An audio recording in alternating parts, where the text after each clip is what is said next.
Ndabasuhuje cyane bakunzi ba Memvo TV. Ese ujya wibaza uti isi dutuyemo yaturutse he? Ninde wayiremye cyangwa se yivuyemo ubwayo? Kuki imyemerere n'ubushakashatsi bya siyansi bitavuga kimwe? Uyu munsi tugiye gukora urugendo rurerure rwo gusubiza ibibazo. Turebe uko siyansi ibisobanura, tumenye nuko imyemerere itandukanye yo ku isi ibisobanura. Iki ni ikiganiro gituma utekereza, kikagufasha no gusobanukirwa isi kurushaho. Mbahaye ikaze mu kiganiro kandi ntimwibagirwe gukora subscribe, share na comment muri iki kiganiro. Nk'uko siyansi bivuga, ikirere cyose cyangwa se universe cyatangiriye ku kintu kimwe bise Big Bang, cyabaye hafi miliyari 13 na miliyoni 8 ishize. Icyo gihe ibintu byose byari byibumbiye ahantu hamwe kandi hato cyane. Hahise habaho iturika rinini rituma ikirere gitangira kwaguka. Niho haje kuvamo umwanya space, igihe time, ingufu energy n'ibinyabuzima fatizo matter. Big Bang si iturika nk'igisasu gusa, ahubwo ni itangira ryo kwaguka ku kirere. Nyuma ya Big Bang cyangwa se iturika rihambaye ry'ibintu byari byibumbiye hamwe, habanje kubaho imyuka yoroheje cyane ariyo hydrogen na helium. Iyi myuka yarahuriranye ikora inyenyeri cyangwa se stars. Mu nyenyeri niho havuye ibindi bintu bikomeye nk'icyuma, carbon n'ibindi. Iyo inyenyeri nini ipfuye cyangwa se ibyo bita supernova, isakaza ibyo bintu mu kirere bigafasha kurema imibumbe mishya cyangwa se ibyo bita planets. Hafi miliyari 4 na miliyoni 6 ishize, izuba ryaremwe riturutse ku gicu kinini cy'umwotsi n'imyuka cyangwa se ibyo bita solar nebula. Ibikoresho byari bikikije izuba byatangiye kwihuriza hamwe bitewe n'imbaraga zo gukururana cyangwa ibyo bita gravity. Nibwo isi yagiye ivuka buhoro buhoro. Mu ntangiriro isi yari ishyushye cyane, yari yuzuye imvururu n'inkongi n'ibikoresho bigongana.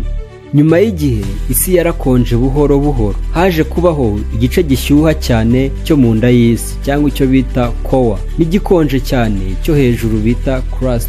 Amazi yaje kuboneka aturuka ku mvura zaturutse mu kirere no ku byogajuru byagongaga isi cyangwa ibyo bita asteroids. Niho inyanja n'imigezi byatangiriye. Siyansi ivuga ko ubuzima bwatangiriye mu mazi hafi miliyari 3 na miliyoni 5 kugeza kuri miliyari 4 ishize.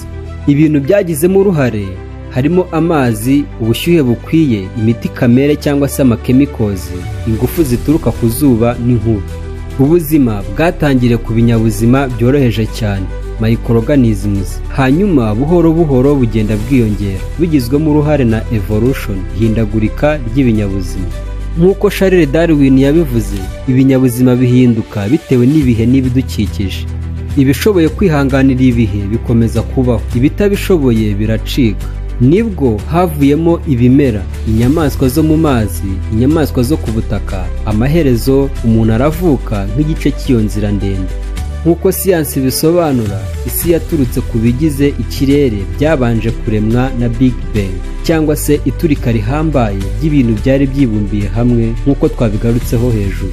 Ivuka ryayo rifite isano n'izuba, yagiye ihinduka mu myaka miliyari ishize. Ubuzima bwatangiriye mu mazi bugenda butera imbere buhoro buhoro. Siyansi isobanura uko byabaye, ariko ikibazo abantu bakomeje kugitekerezaho hakoreshejwe imyemerere ndetse n'imyemerere ya roho. Imyemerere ya Gikristo, Bibiliya ivuga ko Imana yaremye ijuru n'isi mu minsi 6, ku munsi wa 7 iraruhuka. Umuntu yaremwe mu mukungugu ahabwa umwuka n'ubuzima. Iyi myemerere ishimangira ko isi yaremwe n'Imana imwe ifite ububasha bwose. Tubisanga mu itangiriro igice cya mbere umurongo wa 1. Isi yaremwe mu murongo n'itegeko ry'Imana. Imyemerere ya Islamu, Quran ivuga ko ara yaremye isi mu bihe 6 ayamu. Isi yaremwe mu murongo n'itegeko ry'Imana. Umuntu Adamu yaremwe mu gitaka. Quran isobanura ko kuremwa kw'isi byari mu bushake n'itegeko ry'Imana. Naho ku myemerere ya Kiyahudi cyangwa se Judaism, iva muri Torah, Imana cyangwa se Yahweh niyo yaremye byose. Umunsi wa Sabato iwugira umunsi w'ikiruhuko, igaragaza Imana nk'umuremyi w'ibintu byose. Naho imyemerere ya Hindu isigira ibihe byisubiramo, cycles, byo kuvuka, gupfa no kongera kuvuka. Imana Abrahamu niyo irema, Vishnu ikarinda, Shiva akabisenya. kandi imyemerere y'abahindu bavuga ko isi atari nshya buri gihe ahubwo igaruka mu ruziga. Ku myemerere ya Buda bavuga ko nta muremyi umwe uvugwa cyane, isi ivuka bitewe n'impamvu n'ingaruka, cause and effects. Ubuzima ni inzira yo kwigobotora imibabaro. Imyemerere ya Buda ishimangira ko isi itagira intangiriro imwe yihariye.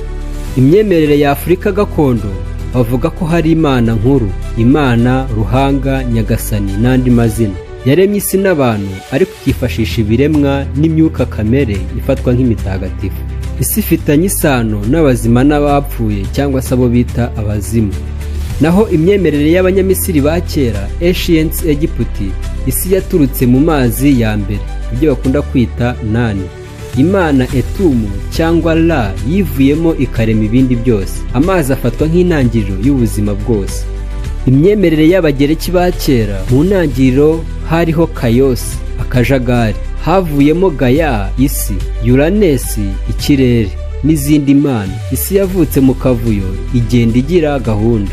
Naho ku myemerere y'abashinwa ba kera, isi yaremwe na Pangu yatandukanyije ijuru n'isi. Umubiri we wahindutse ibice by'isi. Umuntu n'isi bifitanye isano ya hafi. Naho imyemerere y'abasangwabutaka bo muri Amerika, Native Americans, isi yavuye mu ndirimbo, inzozi cyangwa se ijambo. Inyamaswa n'abantu bafatwa nk'abavandimwe. Isi ifatwa nk'umubyeyi urera ibiremwa byose. Siyansi isobanura inkomoko y'isi hashingiwe ku bimenyetso n'ubushakashatsi. Imyemerere yo isobanura inkomoko y'isi hashingiwe ku myemerere n'indangagaciro n'imico. Byombi bigira uruhare mu gutuma umuntu asobanukirwa isi. Siyansi isobanura uko byagenze, imyemerere igasobanura impamvu n'icyo bisobanuye ku buzima. Ikiganiro cyacu reka tugisoreze ahangaha. Mwakoze kubana nanjye, ntimuke gukora subscribe, share na comment, mwandike muri comment ikindi twazaganiraho ubutaha. Ndabashimiye.